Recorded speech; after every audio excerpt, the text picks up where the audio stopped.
now, but I know you were hearing that possibly a third person maybe got out of the car, or are we not sure about that? We're trying to get some clarity on that, because it was a very strange piece of radio traffic where they started talking about an Equinox car that may be involved as well. They were talking about a man involved in that car. You know, originally we had heard that there was a driver, that was the man, and a passenger, that was a woman, that was still inside of the car as we're stopped in traffic here. I just typed this in my chat bar while I was away from my phone.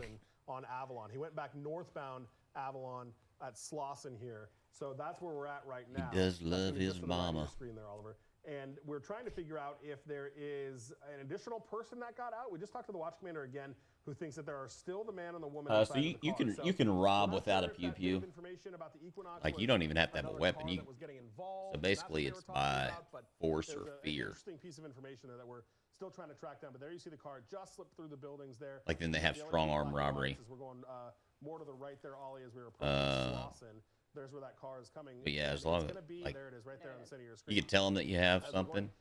Uh-oh, now they're picking it up.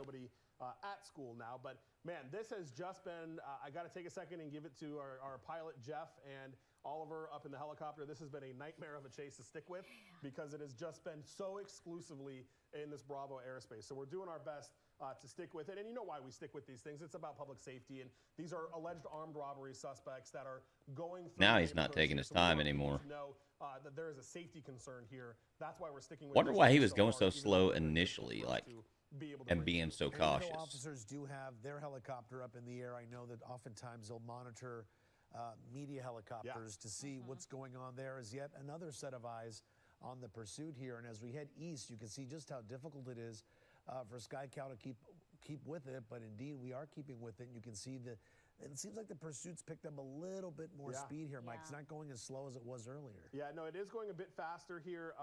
You know, excuse me, and we're going northbound. So as we approach, as we get further northbound, we should be coming out of the Bravo airspace, you know, the problematic airspace for us here, as long as he keeps going back north. But we're going to be, you know, our next major is probably going to be Vernon. Right now, we're northbound Avalon, kind of at the 49th Street area.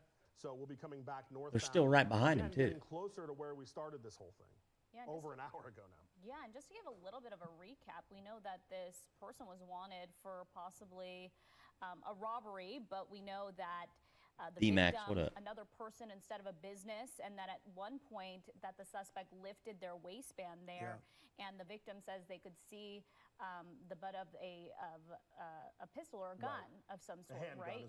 So the voice box thing messed up in the city, and then somebody said Police Chase Network, so I just pulled it up. Which is possibly why we haven't seen them use something like a pit maneuver or some spike strips, and it looks like things slowing down a little bit. You saw that LAPD car. I thought he said no air one. That's down there, but it's hard to make out where the pursuit vehicle is. Yeah.